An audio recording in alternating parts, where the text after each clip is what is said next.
Bonjour à tous. Comme vous le savez, nous abordons un thème très important qui s'avère être tout. Dans les vidéos précédentes, nous avons appris que le mot tout est un synonyme de la souveraineté de Jésus-Christ. Nous avons aussi vu que le diable et ses agents ont tendance à se soulever contre les enfants de Dieu afin de stopper la manifestation de la plénitude de Jésus-Christ dans leur vie. Mais nous avons aussi vu que dans sa puissance, Dieu utilise ses enfants pour briser tous les œuvres du diable. Aujourd'hui, nous allons examiner le profil que l'un doit avoir avant que Dieu ne l'utilise pour détruire le diable et ses œuvres. Sans plus attendre, allons-y. Avant de collaborer avec Dieu pour briser les œuvres du Satan, vous devez d'abord reconnaître qu'il s'agit d'un combat spirituel qui nécessite que vous priez. En effet, Dieu est esprit et non chair, et donc pour pouvoir combattre à ses côtés, vous devez être prêt à combattre en esprit en tant que soldat spirituel. Mais avant tout, il est crucial que tout comme un soldat qui se trouve sur un champ de bataille, vous portez une armure. C'est pourquoi nous lisons aujourd'hui Éphésiens 6, les versets 14 et 18, pour connaître l'armure que Dieu exige que ses enfants portent, afin de briser les œuvres du malin. Ces versets se lisent comme suite. Tenez donc ferme, ayez à vos reins la vérité pour ceinture, revêtez la cuirasse de la justice, mettez pour chaussure à vos pieds le zèle que donne l'évangile de paix. Prenez par-dessus tout cela le bouclier de la foi, avec lequel vous pourriez éteindre tous les traits enflammés du malin. Prenez aussi le casque du salut et l'épée de l'esprit qui est la parole de Dieu. Faites en tout temps, par l'esprit, toutes sortes de prières et de supplications. Veillez à cela avec une entière persévérance et priez pour tous les saints. Amen. Au verset 14, il est dit, « Tenez donc ferme, ayez à vos rangs la vérité pour ceinture, revêtez la cuirasse de la justice. » En tant que soldat spirituel qui détruit les mauvaises œuvres, vous devez d'abord rester ferme en étant une personne juste et véridique.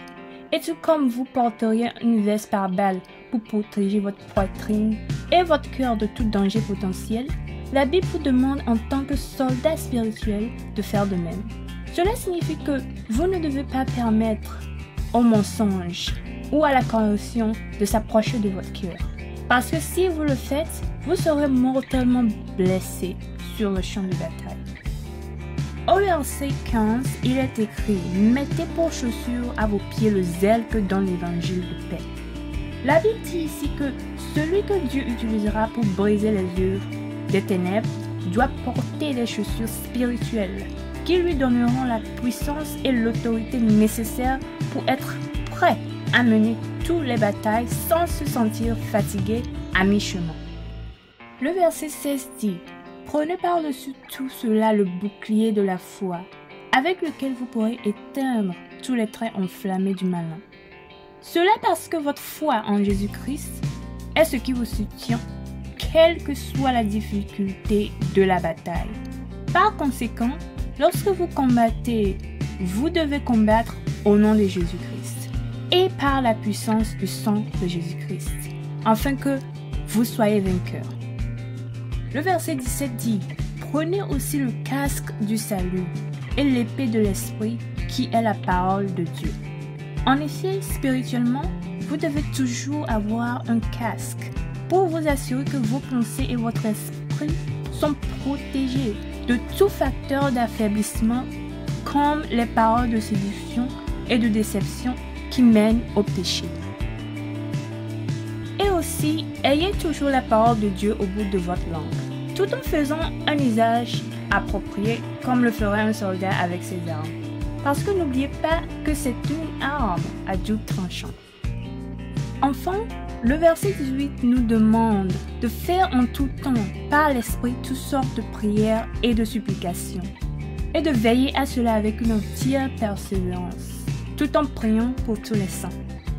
Et c'est tout simplement parce que la seule façon de collaborer avec Dieu pour causer des dommages au royaume des ténèbres est de prier, prier et prier.